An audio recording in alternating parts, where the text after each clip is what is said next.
This is Coach Borrego of the Charlotte Hornets. Hello to all you parents out there in Albuquerque, New Mexico. I want to congratulate 38 years for the AYBL. You guys are doing a great job. You've shaped a lot of lives, young men and women, and you'll continue to do that. Parents, get involved, sign your kid up. It's a great program. It helped shape who I am today, helped shape me as a basketball player, as a coach. So get out there, sign them up. Have a great season. Good luck to everybody. It's time to make your plans to be at New Mexico's premier annual sports event. The 13th annual New Mexico Bowl is Saturday, December 15th, high noon at Dreamstyle Stadium. I'm Jeff Symbieta, Executive Director of the New Mexico Bowl.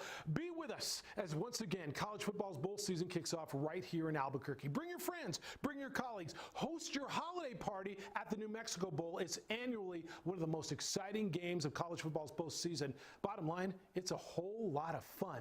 Visit NewMexicoBowl.com or call 925-5999, the New Mexico Bowl, where bowl season begins.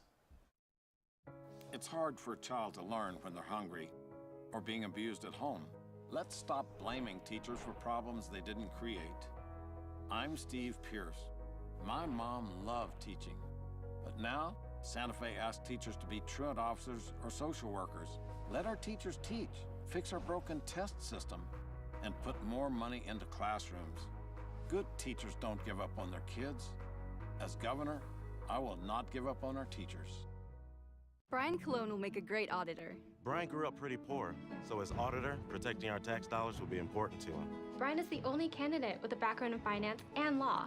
So he has what it takes to fight waste, fraud, and abuse as auditor. Brian invests in New Mexico by mentoring hundreds of young people. Brian will invest in education and expand opportunities for future generations. So how do we know, as auditor, Brian Colon will invest in New Mexico? Because he's invested in all of us. Thanks, Brian! Brian Colon, Democrat for Auditor.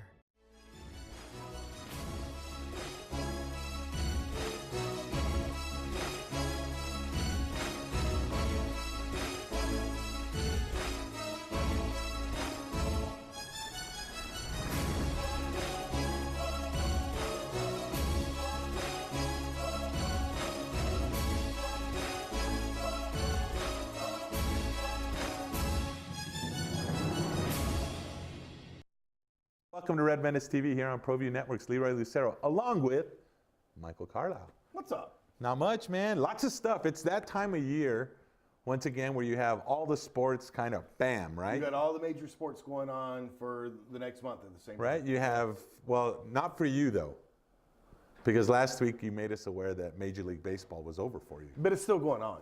Are you watching? Did you watch any of it? Yeah. You do? Okay. Yeah. So I got to talk about it, so I watch it. I just don't care anymore. You just don't care. Yeah. You're now just an observer? Yes. You have no interest, no say, no nothing in the game. It's just an observer. Yeah. I got to remember to turn off my phone just in case. Yep. You're a pro. You've been doing this for years.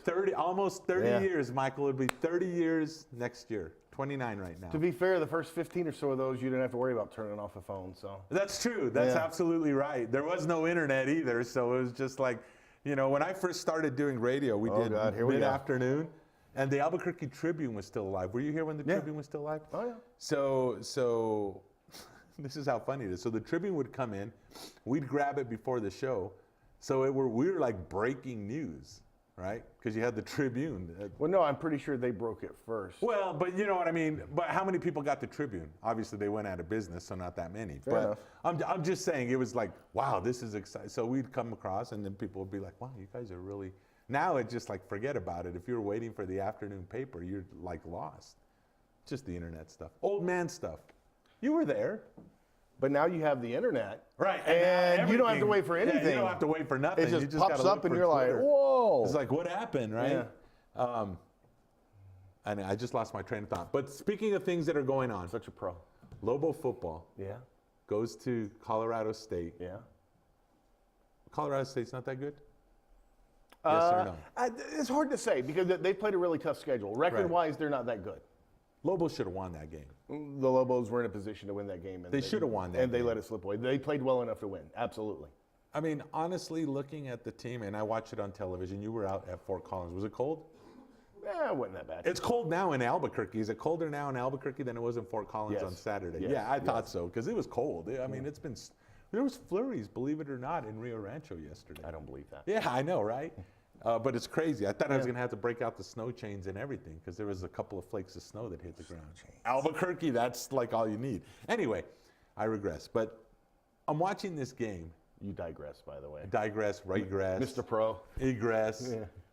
What other kind of aggressive? Just continue. Anyways, You're watching the game on your TV. I'm watching the game, and I'm thinking, Sherian Jones is a good quarterback. Sharon Jones is a better Sharon quarterback. George is a better quarterback. No, Sharon Jones. Sharon, isn't that what I said? No, you said Sharon George. George? Yeah, Okay. I don't even know who that is. Okay, he's a very good quarterback, I think, of the quarterbacks that we've had at UNM for the past few years, or at least, I think this wide receiver core is really good. I'm amazed at the talent for the wide receiver core just because you factor in what Lobo football has been since Bob Davie got here. Right. Basically a triple option team. You decide to make the change this year with the new offensive coordinator. You're changing things up, but all these wide receivers are already here. Okay, right. Yeah, so I mean, yeah, right. So they've you've all got grown and yeah, they've become absolutely. a good wide receiver core. I think their tight ends are okay. Obviously, Marcus Williams being out really hurt the Lobos, but I think they're good. So you have the quarterback, you have the wide receiver core. Isn't it time to take the training wheels off? I mean, we saw it a couple of drives where the Lobos scored, where Jones was allowed to use his wide receivers in different ways, hit them with some passes. I mean, that fade route or the one-on-one play to Delane Hart Johnson was just magnificent. I don't know if you saw, I mean, just with his hands, I mean, there was like glue. I mean, those things were like vice grips on that ball. I mean, he had a guy with his arms all over him. He makes a catch. Lilly was just unbelievable, I thought, in that one drive. But it's just like, do that more. I mean, I know you want to run the ball. I understand the idea of running and all this stuff. But you don't have the horses at the running back position right now. You have the horses at the wide receiver position. I think you've got the horses at the running back position. The thing when they hold on to the bit in their mouth. Yeah. The thing you've got to be cognizant of is much like the Lobos became too one-dimensional with the run game, hence the change in offensive style. You don't want to become too one-dimensional in the pass game either, because then teams will prepare for that and they'll find ways to stop it because they don't have to worry as much about the run. So you have to be somewhat balanced with your run game, your pass game. They threw 20 passes on Saturday. They ran the ball 36 times. That's about right. Maybe a few more passes here and there, but again, the pass game is a work in progress. It is a work in progress, but the run game is not that good this year. I'm sorry, it's not. It's not compared to what we've had in the past here at UNM. Well, yeah, but in the past, you're running the ball 50 times a game, so guys are going to get more running yards. backs that held onto the ball, with running backs that were able holding on to the ball is a problem. The hole, absolutely, exploit the holes, with running backs that had that breakaway, somewhat breakaway speed, or at least they had that explosive speed. I don't see that with this pro. Now, I understand right now they're afraid to run a lot of option. And by the way, can we just put a ban on this thing of this RPO thing? I'm like tired of hearing that already. RPO, everyone's RPO. But you want them to pass the ball more, so you want yeah, more I'm just run saying, play options. I'm just that term. Just hearing, I mean, you hear it at the college level, you hear it at the professional level now. Everything's RPO. Should we just go back to the wishbone? No, I'm not saying, I'm just saying don't use that term. Come up with a different term than RPO. It's just overused. How about the PRO? PRO? Pass run option. Pass run option? That might be a little different. Change it up a little, I'm just saying, defensively, I thought the Lobos were spectacular. Until the last drive. And to be fair, I think they tired out. Colorado State had a huge advantage in time of possession, almost like 13 more minutes than the Lobos had. I think they probably got a little tired out at the end. But I think the fear going into that game was KJ Carter-Samuels, throwing the ball, exploiting the Lobo defense that has had problems at times at defending the pass. And you're right, I thought the Lobos did a really good job defending the pass for the most part. But again, you were in a position to win that game. All you needed to do was get a first down. You weren't able to do it. Colorado State gets the ball back, and they go down and score. And win. A rough play, too. I mean, he was open. I mean, Jones put it on his hands. He was not the He wasn't the most open player, no doubt about it. He was not the first option on that play, and they probably should have thrown it out to the running back coming on the screen. Yeah, I mean, I agree. I mean, but again, you're right. The ball was there. It was there. It probably should have been called. It was a drop. But with the game on the line, is the pass to the third string tight end really the play? No. But he's open. You made the perfect pass. It just didn't happen.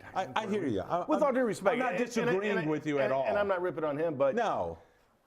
You're easily picking up. You're easily picking up 12, 14 yards. Right, exactly. And you sock away the game. And I mean, you probably okay. So my whole complaint on the whole game, though, I mean, everyone's always looking at why do we do this? Why didn't we do that? Maybe early in the first quarter, you kicked the field goal instead of. Whatever. Everyone always. I mean, you had the calls. Sure. And, I heard the calls. Mm-hmm. Oh, maybe they should have done this. Maybe they should have done that. That's, fans being fans always. My only complaint. Colorado State's marching the ball down. They're already in field goal position. You know they're going to score, right? Whether it's a touchdown or a field goal. Why aren't you using your timeout to stop the clock to give your offense a little bit more time? Because you only had one timeout. Yeah, but you still use it. Well, they did use it, and they used it after the clock ran out. And honestly, that may well have cost them the game. You weren't stopping. You weren't getting the ball back unless you stopped Colorado State. Right. What I didn't understand is why they used the last timeout when they did. There was 17 seconds left. Davey calls the timeout. Colorado State still has a timeout. They would have and brought the field goal team out. They would have kicked from the left hash where the field goal kicker had just missed a kick their previous possession. The Lobos call a timeout. That allows Colorado State to run another play where they center the ball in the middle of the field. Then they use their last timeout, and the kicker has a much better angle on the game-winning field goal.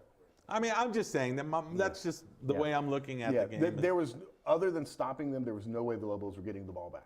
Well, I mean, you got to, I don't know. To me, you always try to save as much time as humanly possible on the clock. Right. But again, you only had one timeout. Yeah. So you call the timeout. That gives Colorado State time to take their time and set up a play, but B, it's still not helping you in the long run. Okay, no problem. I mean, that was just my thoughts in that situation, and I don't know. It's a tough game. Fresno State comes to town. What are they ranked now? I don't think they're ranked. They're not ranked. No. They're right at the. But they're 14-point favorites against the Lobos, and you can't go bet on it. No, you can't. But I think that's the other thing that hurts about the Colorado State loss. You win, you're 4-2. Right. So then the last 6 games, you need 2 wins. Which would mean maybe Wyoming and Air Force? Maybe. Wyoming's not that good this year. Now you're 3-3. You've got 6 games left. Your next 3 games, the combined record of your opponents is 15-3. Let's see. The next 3 games are what? You got Fresno, Boise, and San Diego State. No, it's right? Fresno. At Utah State, and then I think San Diego State. Yeah, so back at home. I mean that's so your next 3 opponents are a combined 15-3. You've got 4 home games left, but 3 of those games are against the 3 best teams in the conference. Right. You needed that win. This one I think is going to come back to haunt the Lobos. Certainly the Liberty game, just because. Sure. And again, I think this team's a lot better than it was a year ago. But you look at what's left on the schedule. The schedule is not favorable to the Lobos. That's why you needed those wins earlier in the year so bad. And look, anything's possible, but I have this fear that this is going to come back to bite the Lobos. Yeah, and that's true. But hey, it's Albuquerque, New Mexico. It's October. So the Cherry Silver game is Friday, and then it's basketball season. Yeah, exactly. Is what you're saying. Well, I mean, and that's the way most people think. Do you think that way, Mr. Carlisle? I don't. Yeah, I'm the same way. But you're 100% right. That's the way the majority of people think. Right, and obviously Paul Weir's picked to finish 3rd in the Mountain West Conference by the media, correct? Mm-hmm. So behind Utah State and San Diego State? Behind Nevada. I'm sorry, Nevada. Thank you. Thank you, Nevada. Nevada's legit good, by the way. They are good, and they built a heck of a program up there. Can the Lobos compete? Vance Johnson, of course, named Newcomer of the Year. Preseason Newcomer of the Year. No Lobo players made it onto the first team conference, all-conference team, which is not a shock. I mean, we still don't know exactly what's going to happen there. Plus the style that the Lobos play. Right. It's inducive to a lot of different guys contributing on any given night. So that probably plays into that as well. Sure. And I mean, you're not quite at that known product yet, I guess would be. Fair enough. I think next year, depending on how this team goes. Sure. I think next year you see this Lobo team littered with players on that first team, second team. It's just not going to happen this year because there's still an unknown quality. Everything's all about Paul Weir right now still, I think, as far as the Lobo basketball program goes, at least nationally or regionally. I think everyone thinks of Coach Weir still. There's not a player that's there. You'll have the one, returning senior in Kuiper, and then who's the returning starter? There are none, right, other than Kuiper. Yeah, no, there are. You've got some good players back from a year ago. You've got a lot of good players who were here last year, but were sitting out there their redshirt year. I expect the Lobos to hit the ground running. Third's probably a good spot for them in the preseason poll. That sounds about right. I think they could definitely finish above San Diego State. Nevada might just be that much better than everybody else, though. But look, they play the games for a reason. I think it's going to be a fun Lobo basketball season for sure. Absolutely. We're going to take a quick break. We'll be back with more Red Menace TV and, of course, Micah Frankel and CageMinds.com.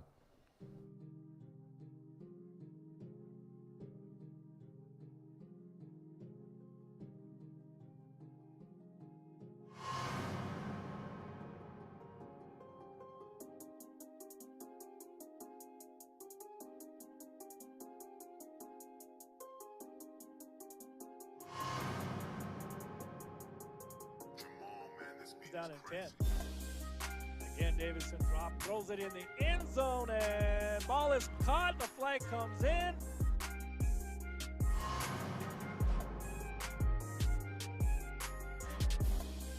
Drop it and looking back is Davidson. He's going to throw it deep again. Has a man out there. Ball's going to be caught by Vigil. Vigil's racing for the end zone. Touchdown, Cleveland.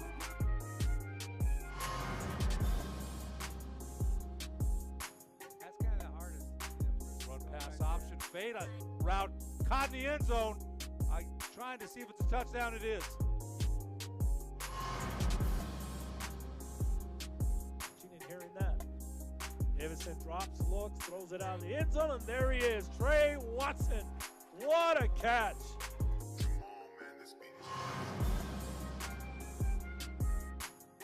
Prado.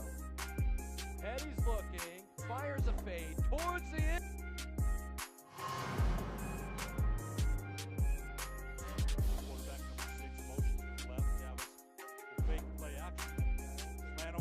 Wide open to the 50, 45, 40, foot race to the end zone, 30, 25, 20, 10, 5, touchdown. Opening play for the Rio Rancho Rams.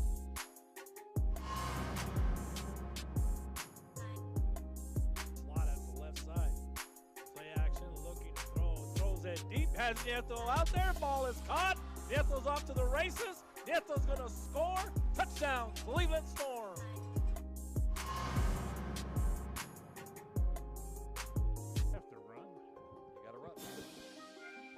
Big toss from Summer. He's going deep, and Oz Robertson says hello and goodbye.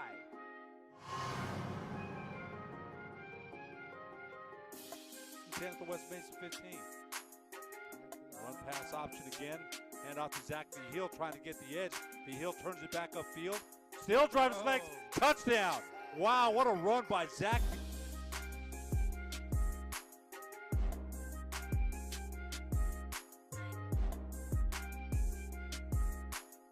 Car Crafters, proud supporter of Proview Sports Network.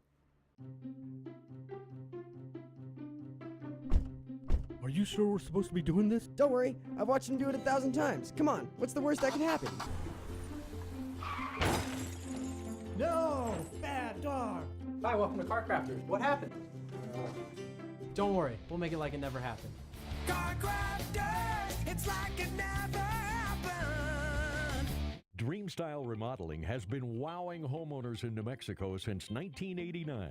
Selected as Best Custom Home Remodeler for 3 consecutive years by readers of the Albuquerque Journal, we're also your exclusive provider for top home improvement brands like Renewal by Anderson, Four Seasons, Blaze King, and many others. Founded and headquartered in Albuquerque, Dreamstyle Remodeling is family-owned and now employs more than 500 people across the southwestern U.S. In fact, we've helped more than 60,000 1,000 homeowners improved their home in New Mexico, Arizona, California, Idaho, and West Texas. We're committed to providing a superior customer experience. We've earned 4.6 stars with hundreds of online reviews and have an A+ with the BBB. Dreamstyle Remodeling is a proud supporter of UNM Athletics. Visit our beautiful 10,000 square foot showroom at 1460 Renaissance Boulevard across from Sam's Club, or dreamstyleremodeling.com to make your home remodeling dreams come true.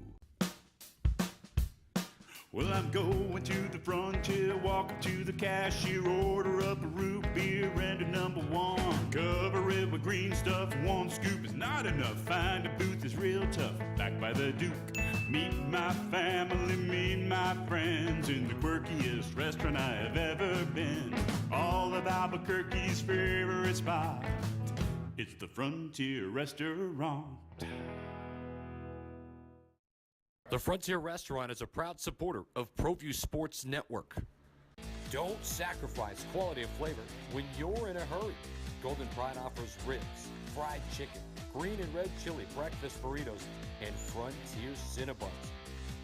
4 great locations, or visit us online at goldenpride@abq.com. Golden Pride Barbecue Chicken and Ribs, proud supporter of Proview Sports Network.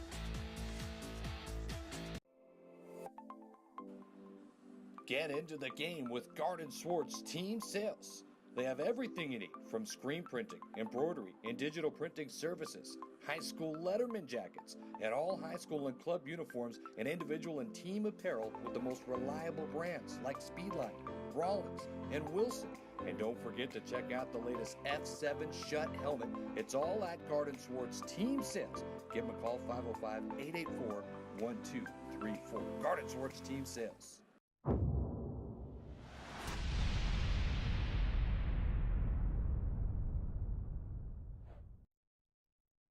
To the place where we talk about people getting punched in the face. This is Cage Minds.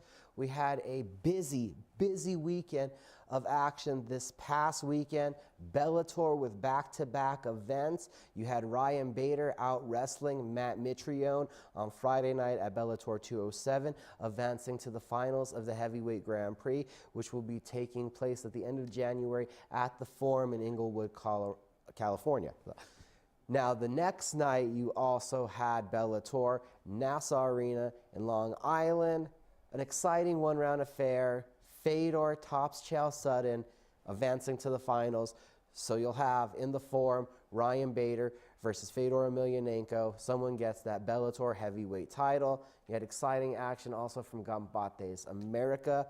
Both of those events, all those events you could see on DAZN, who broke news just today that they have inked a 5-year, 11-fight mega deal to now stream Canelo Alvarez's fights. So if you're keeping track, KSW, Fight Nights Global, Combate America, Bellator, Anthony Joshua, Canelo Alvarez, all signed on to DAZN. That $9.99 a month for a combat sports fan may start to look even better when you take away all those big boxing pay-per-views. So DAZN making some huge moves in the combat sports world. You also had on NBC Sports, where the PFL playoffs continued, the lightweights and light heavyweights advanced. Full results at cageminds.com.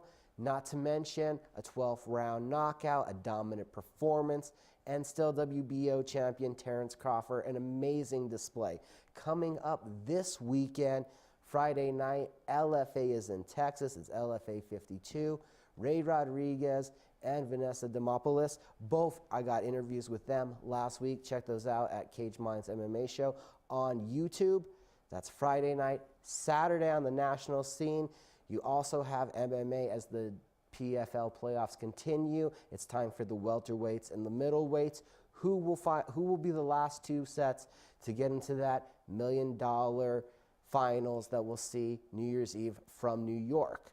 We have boxing here locally. The finalized lineup is up at cageminds.com.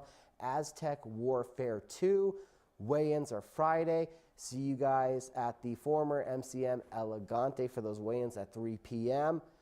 The Hispanic Cultural Center Auditorium is hosting the event Saturday night. Doors are at 5. Fights start at 6. And because it's boxing week and we have a fight week for it, we have a special guest joining us this week First time I might have the pleasure to interview a judge. So let's welcome in Esther Lopez right now. Hi. How you doing, Esther? I'm good, thank you. Thank you for having me. So first off, boxing, how long have you been a fan?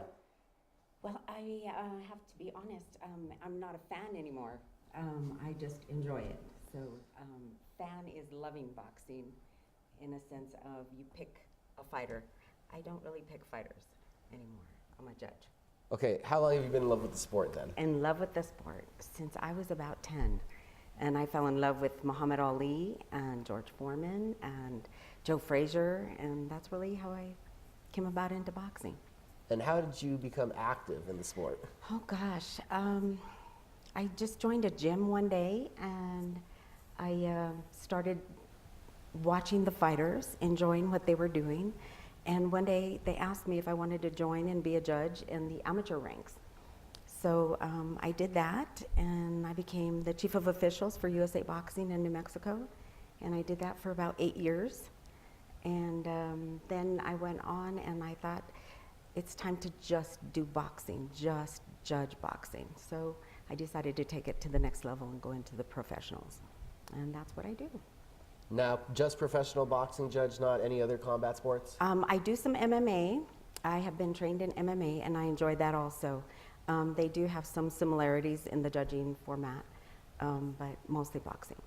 And now boxing, what's some of the bigger fights you've been a part of? Oh God, Linares, I've judged him. David Lemieux. You know, I'm going to be honest. I don't normally keep track of names. That's not what I do.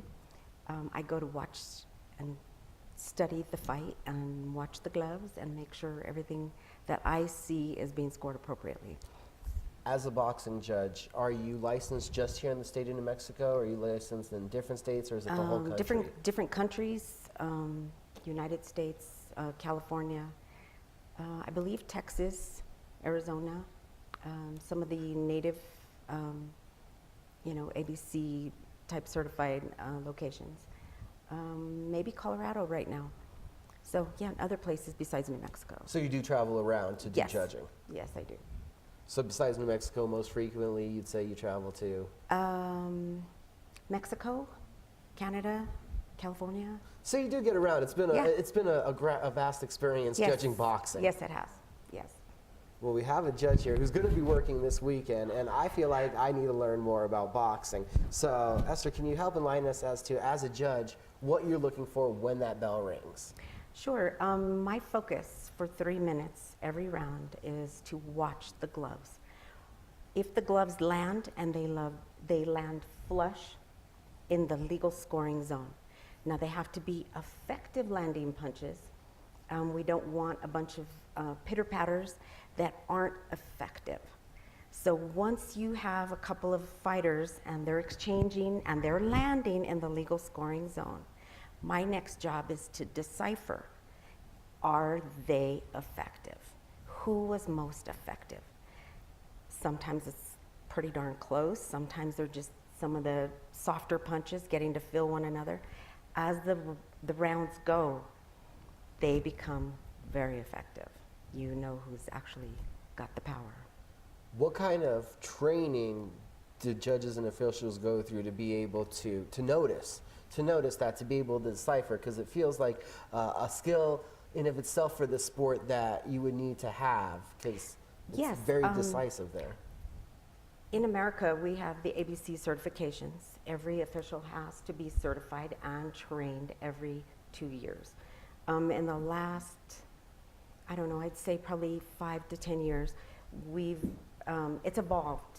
We have now tried to have everyone be trained the same way. So we are all watching and looking for the same thing. We don't want controversial decisions. If there was a controversial decision, it should not be because we didn't have the appropriate training. We spend a good day or two in class learning and making sure, watching film, watching some of the bad decisions that the public calls. And so we really work hard to all learn the same thing. Now, there was a recent fight, obviously, a big fight that everybody felt was controversial. Now, just in essence of Triple G Canelo, a fighter that's landing, it seemed like a volume of punches, but they weren't being as effective. In that kind of case, what was the more deciding factor of that, like a fight looking like that? Was it the fact that one guy was getting kind of pushed back by the punches? So what happens is you're going to have two very skilled fighters. They're both connecting, they're both landing, but what was effective? Who was being most effective? Who took advantage of the round? So the public understands, oh, there's a lot of punches, they're scoring. Well, sure, they're making an impact on our mind. We're watching that, but what was effective? Did that punch, if there were 3 effective landing punches by red corner and 5 by blue, in our mind, we know there was a whole lot more punches connected, including jabs, you know, but what was most effective? Well, the 5 effective landing punches versus the 3.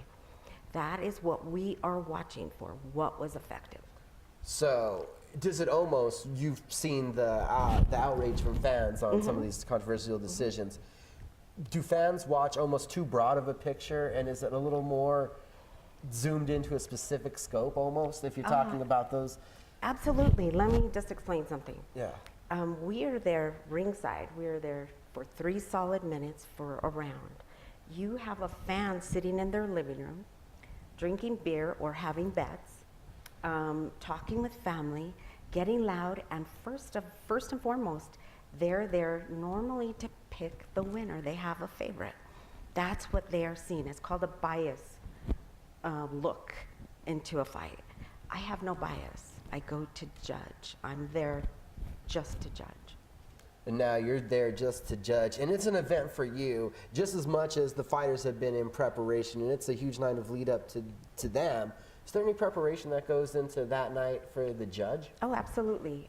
The week before the fight, we watch fights that we have recorded, or there are other stations you can actually find some. You watch and you score. You get your mind ready. You prepare. That week before the fight, no alcohol, no staying out late. You body prepare, you mentally prepare. And the day of the fight, we are quiet, we are secluded. We want one to be mentally and physically ready. So maybe go for a walk, go to the gym, come back, eat appropriately, take a nap, get your mind ready. Start reading your rules, make sure you are on target. Have you ever talked with another judge after a fight and kind of felt like angle, who's sitting on what side of the ring, almost kind of determines how you scored some of the rounds, what you saw, just the angles? So remember something, if I'm on this corner and the fighters are on the red corner, I'm on the blue, fairly, and one is connecting, they're going to the body and they got someone against the ropes, I can't see those punches. I can't score them.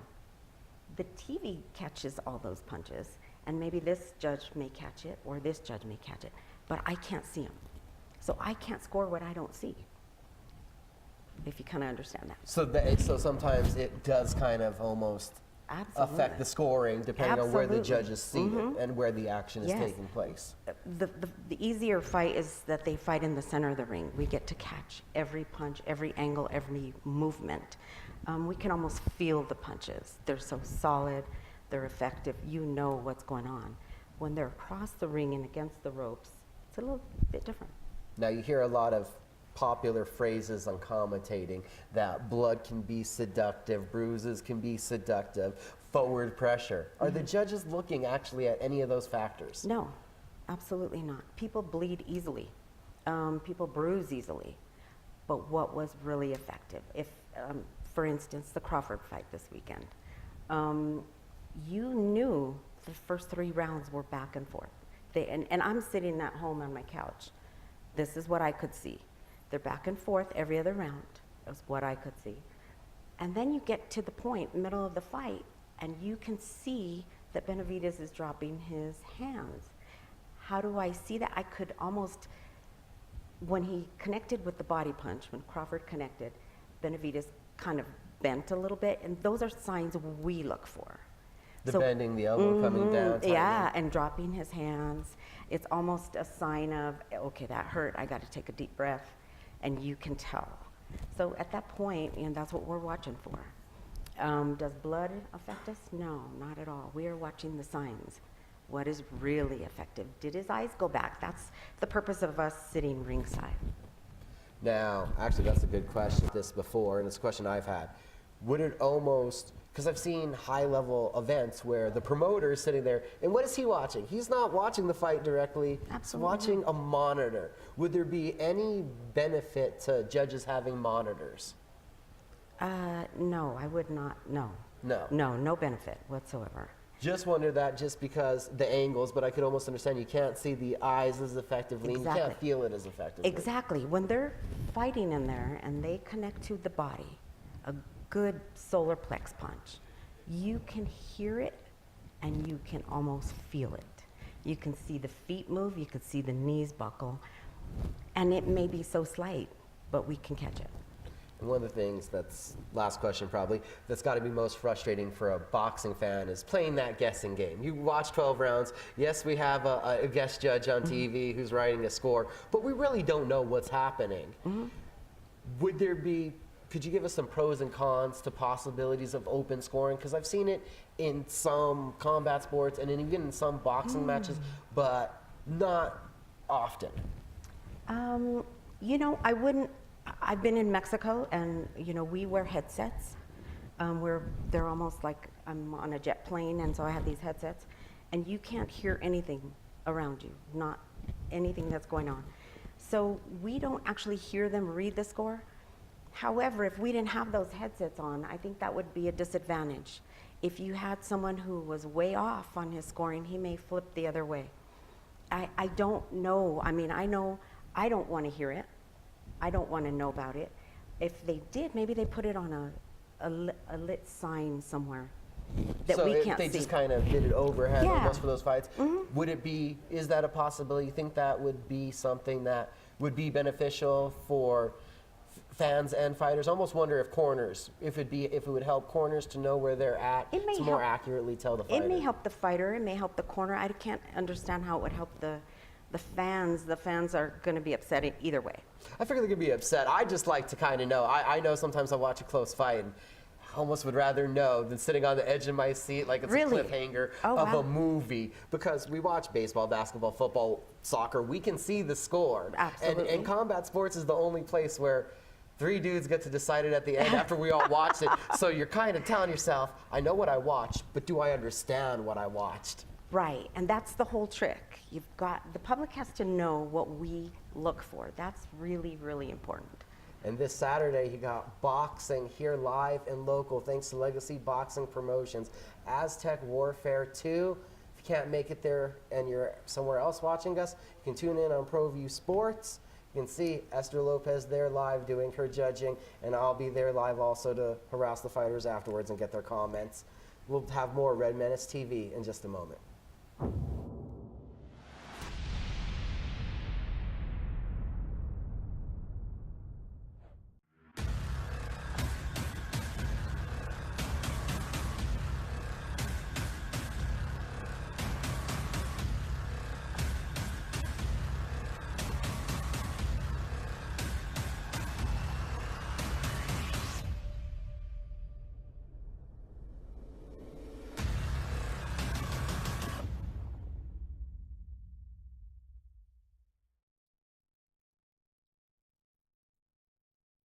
Is this my car? State Farm knows that for every one of those moments, This is ridiculous! there's one of these. Is this my car? What? This is ridiculous. This can't be happening! This can't be happening. Oh, it's happening, sweetheart. Oh, it's happening, sweetheart. Shut up! Shut up! That's why State Farm is there, with car insurance for when things go wrong, but also here with car loans to help life go right. State Farm. Talk to State Farm agent Marty Size or Michelle Rudolph in Albuquerque today.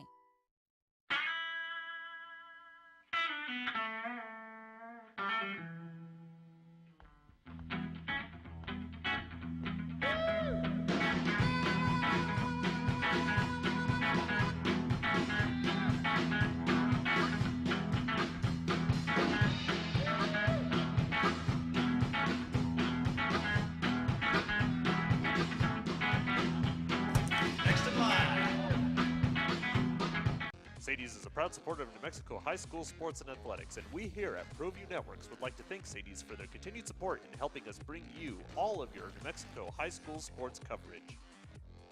At Gala Chevrolet, our master technicians service every make and model no matter where you purchase your vehicle. But that's not all. We also provide certified service on every GM model. So if your car's been acting a little funny lately or something just doesn't seem right, don't wait. Bring it in to the most modern service facility in the entire state and let us make sure that you're driving a vehicle you and your family can depend on. Service done right the first time, every time, right here at the all-new Gala Chevrolet. This is Coach Borrego of the Charlotte Hornets. Hello to all you parents out there in Albuquerque, New Mexico. I want to congratulate 38 years for the AYBL. You guys are doing a great job. You've shaped a lot of lives, young men and women, and you'll continue to do that. Parents, get involved, sign your kid up. It's a great program. It helped shape who I am today, helped shape me as a basketball player, as a coach. So get out there, sign them up. Have a great season. Good luck to everybody. It's time to make your plans to be at New Mexico's premier annual sports event. The 13th annual New Mexico Bowl is Saturday, December 15th, high noon at Dreamstyle Stadium. I'm Jeff Symbieta, Executive Director of the New Mexico Bowl. Be with us as once again college football's bowl season kicks off right here in Albuquerque. Bring your friends, bring your colleagues, host your holiday party at the New Mexico Bowl. It's annually one of the most exciting games of college football's postseason. Bottom line, it's a whole lot of fun. Visit NewMexicoBowl.com or call 925-5999, the New Mexico Bowl, where bowl season begins. It's hard for a child to learn when they're hungry or being abused at home. Let's stop blaming teachers for problems they didn't create. I'm Steve Pierce.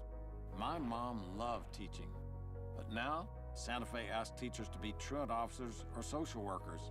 Let our teachers teach, fix our broken test system, and put more money into classrooms. Good teachers don't give up on their kids. As governor, I will not give up on our teachers.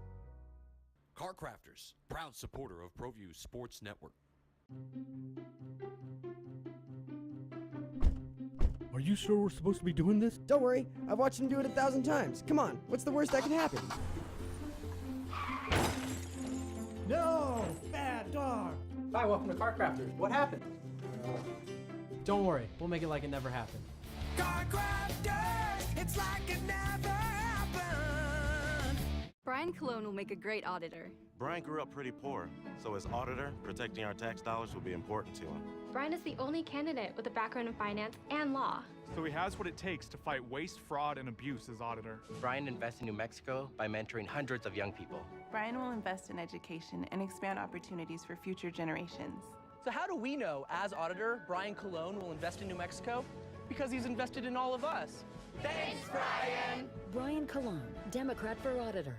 Welcome back to Red Menace TV here on Proview Networks. Leroy Lucero back with the one and only Michael Carlisle. Though there is another Michael Carlisle that follows me on Twitter, but he spells his name wrong. Differently, yeah. There are a lot of Michael Carlisles. There are. There's even a street Carlisle. Not like me.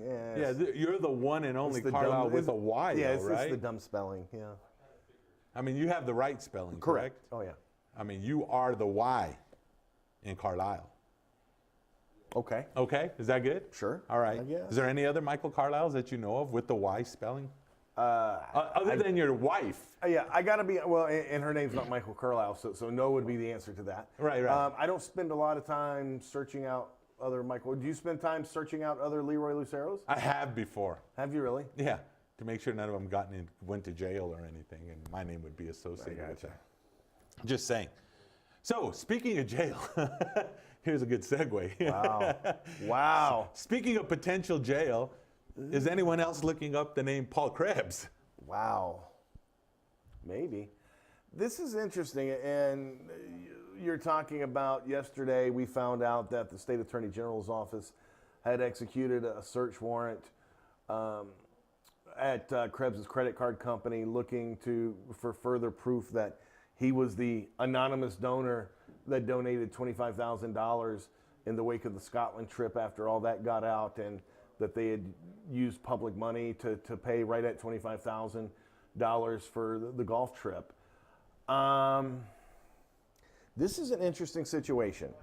I think it further proves that what Paul Krebs did was less than on the up and up. I'm not 100% sure. It's criminal. It's criminal, though. In reading through the search warrant, though, it's obvious that the Attorney General's office is building a case that he violated numerous UNM policies.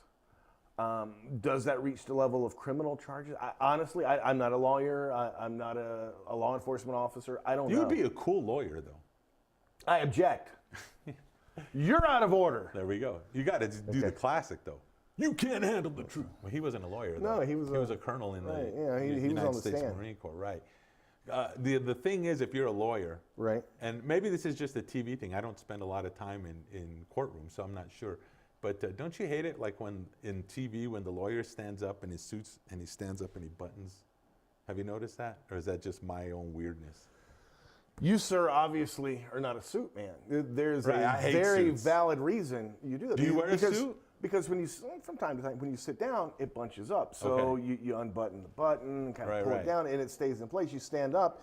You don't want to be all gaped open, so you casually just button it back up, and you're good So to that's go. what it is. It's just a suit. So here we are talking about Paul Krebs, search warrants, suits, and But it could- you're concerned about lawyers on lawsuits, TV, but there could be buttoning their lawsuits suits along when with they stand suits. up. Yeah. I guess. I don't know. Of course, as most of you may know, we have other jobs other than this. You work for 610D Sports Animal? Yes. Or is that Cumulus Radio? Is that Yes, correct? yes, it is. Okay, so you work for them, and you're the man out there, correct? Is it safe to say you're the man? Sure, Okay, absolutely. you're the man out there. And of course, one of the other jobs, my plethora of jobs that I have, is I do work for enchantmentsports.com. Part of that, and I was speaking with Mark Smith as this whole thing, because he sent me a text. He's like, hey man, I've got the search warrant up on the website, go check it out. And then as we were talking, all of a sudden he goes, oh, I just got a response from Paul Krebs, basically, and it's in the paper now, but this was last night, and basically it says his attorney, Gene Gallegos, I don't know if he buttons his suit up or not. We don't know. I'll have to see maybe if this ever gets to court. He says the Attorney General, according to Gene Gallegos, his lawyer, he says the Attorney General's office has never contacted us. If they had, we would have gladly turned over credit card receipts confirming Paul did make the $25,000 donation to the university. No issue of wrongdoing by Paul were mentioned in the state audit conducted on the Scotland fundraising trip. So that kind of leads to what you're saying, or at least, now he's his lawyer. True. Now, and that's probably right, with a couple things there. First of all, with the audit, they didn't investigate who the anonymous donor was. Second of all, and I'll take Krebs' attorney at his word. If they had contacted me, I'd have given them that information. Sure. If you were so forthcoming with that information, why didn't you just give it up? Why did you feel the need to be an anonymous donor and go through the steps you did to be an anonymous donor, bring your wife into this, and then jeopardize the employment of several UNM Foundation employees by having them help orchestrate a cover-up? Yeah, I don't know. As far as the donation goes. Yeah, I hear. I know exactly what you're saying. I get it. I do. As someone that, well, I don't want to go into that, but I'm just saying, interesting, somewhat, not somewhat. Is it just trying to keep this story alive? Is this trying to keep it feed? I don't understand why Balderas would want to keep the story alive if there's no possibility of criminality involved. Well, we are in elections. He's not running for anything. He's not running for anything. So election season doesn't play into that. But not only that, I mean, if you're in the state of New Mexico, you're running for election, is it wise to go after UNM athletics? Half the state's Aggie fans, dude. Yeah, I guess. But look, is it really half? Probably. To be fair, I don't think it has anything to do with that. Okay. But Balderas has spent, and the AG's office has spent quite a bit of time, and I'm assuming resources and money in investigating this. You want, there to be something found out. Otherwise, it's hard to justify why you spent all that time. Yeah, at this point. So, and look, to the AG's office credit, I think they've been incredibly thorough with this. But if there's something going on, the people need to know. Look, that's the people's money. And I think at the very least, this further proves that Paul Krebs did not utilize the people's money in a proper way. Now, does that necessarily equate to criminal charges? I don't know. Yeah. Again, not an attorney, not a law enforcement official, but reading the search warrant, it's pretty plain that the AG's office is building a massive case here about improper use of money. And, you know, with I think back to one of the Larry Barker investigations. Maybe it was the first one, maybe it was the second one. When he was wearing that cool hat? Scotland trip, I don't remember. He buttoned his jacket when he stood up there. But they talked about how the trip was listed as basketball tournament in Ireland, and it was, you know, for Krebs' Sure. trip. And it was explained away, oh, that was just a clerical mistake, blah, blah, blah. And I think most people kind of took that at its word. But that was how Krebs' trip was listed, according to the search warrant. Craig Neal's trip was shown as trip with men's basketball. Cole McCamey's package was shown as VP travel. So that's either 3 clerical errors, or they went out of their way to not list it as fundraising trip to Scotland. Also, in the search warrant, it makes a very strong case that in using their purchase cards to pay for this trip, they circumvented the system by setting up payments. There's a $10,000 limit on the cards. They set up the payments so that they wouldn't have to go to the university and ask for an increase in order to pay for the trip. They set up separate payments. Now, maybe there was a valid reason for that, maybe there wasn't. But when you couple that with how the trips are listed differently, and that's significant because you have to get approval from the university for any trip out of the country. Right. And these trips were listed as out-of-state travel, which is not a lie. You're Just going not out of state. wholly the truth. So when you put everything together, it would appear Right. that there was quite the concerted effort to... It gives, I think what you're saying, it's like almost like it gives a perception reality. Well, at some point in time, when the dots continue to connect, Yeah. I think that's the ultimate question. Is the perception reality? It would certainly seem that way. And I'm trying to be fair here to both sides, but yeah, it certainly seems and it's that weird. way. I mean, why do that? I mean, it's you know, I know. I lived here in Albuquerque my whole life. It's the land of the Movida. I totally get it. But I know we heard this before. It's like it's the way things have been done here in the past all the time. I mean, eventually, don't you say it's time to turn the page on the past and move forward? The original defense, as I recall, and if you recall it differently, please correct me, was we didn't realize we couldn't use that money to do it. Yeah, that was. However, as we now know, Krebs sent an email to Chaki Abdallah, who was the acting president of the school at the time, saying, you know, talking about how he wasn't forthcoming about the Scotland trip, didn't think anyone would find out. That was, you know, wrong move. Well, what was the quote in the email? So when you look at the mounting evidence, to be kind and to be fair, it sure looks like there was a concerted effort to create deception so as not to find out what the money was being used for. And at the very least, that is very poor use of public money. Absolutely. Now, we had Eddie Nunez on here it's been about a month now.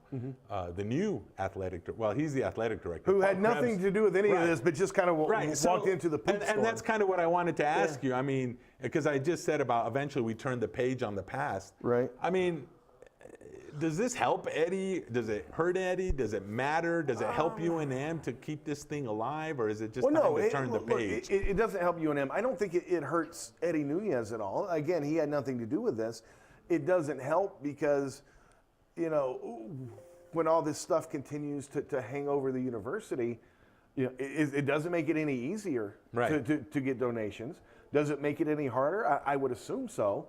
But at the very least, it's not making it easier. But, you know, this is more about Paul Krebs than it is Eddie Nunez and probably the athletic department. So, you know, at the end of the day, if I'm the athletic department, even if I don't like this, or if I'm the university, even though I don't like this, I want this to come out because then I can put up a strong front. This was terrible. I can't believe he did that. This will never happen again. We're changing these policies. We have to take better care of the money.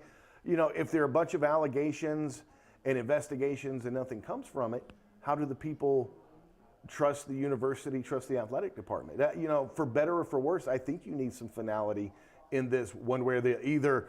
Hey, Krebs may have done some things, but he didn't break any laws, or this is what happened. This is terrible. We've got to change things. One way or the other, you need some sense of finality. and in talking with Eddie, he kind of mentions, he kind of was like, look, there's a new sheriff in town. Right. You know what I mean? I'm trying to clean up the mess. It's just like, I'm not going to, because he didn't really condemn Paul Krebs or anything, but he kind of, right. He just kind of said, look, that's not my situation. Right. I've kind of divorced that entire thing, but I'd really like to start implementing my plans. I'd like to implement my vision at UNM, and like you just said, and like until we kind of close that out, because what happens is people go, as soon as Eddie starts talking about cutting the sports, as that was talked about in this sort of thing, all of a sudden everyone's like, well, you can't do this, because it's like, look, I wasn't here for any of that. I don't know what went down. I can only show you what the books, what they show now. What they show now is we need to cut the sports. Story in the paper as we move. Coach Fishbein was talking in the newspaper today about a young man transferring, as UNM went ahead and said they're not going to have spring practice, which makes sense. I mean, why would you have spring practice if you're not going to have a program next year? Yeah, well, the hope for some, and I don't know that it's realistic, is that whether it's the legislature, the new governor, somebody's going to step in at the last minute and save this, and you want as many of the players still around as possible. You want Fishbein around as possible. And I get that. And honestly, for their sake, I hope it happens. The reality, though, it's probably not going to happen. It's not going to happen. Even if somebody came out, even if the legislature came up with more money to cover the sports for next year. That's only 1 year. Right. What are you doing the year after? Right. Are you pledging, they cut, what, $1.6 million? And to be honest, probably not enough. Are you going to pledge an extra $2, $3, $4, $5 million a year to UNM athletics, going forward? And maybe you do, but you haven't had an increase in what you get from the state for quite some time to get an increase like that. And you're already in the hole, whether you have soccer or not. Yeah, exactly. I don't know that's feasible or realistic. And let me help everyone out in case you didn't know. If you're naive, I'm not naive because I'm old now. I see it. You can still be naive. Yeah, I guess. There are a lot of Democrats. Politicians do not help. They say a lot of stuff when it's time, like right now. They say a lot of things. They're going to do this, they're going to do that. And then time happens, and then all of a sudden they forgot about you. I'm just saying. It happens. I think you're right. I think these sports are destined to be gone. And I think eventually there will be more sports that are destined to be gone. It's just a money situation. The way things are kind of transpiring now, it's, looking at college athletics, I don't think the money's coming in from the televisions as they were before. Do you see that? Do you not see that? Not for conferences like the Mountain West Conference. For the Big 10, Big 12, those conferences, absolutely. But I would say that the Mountain West is getting more from their TV deal than they have at any other point in the history of the conference.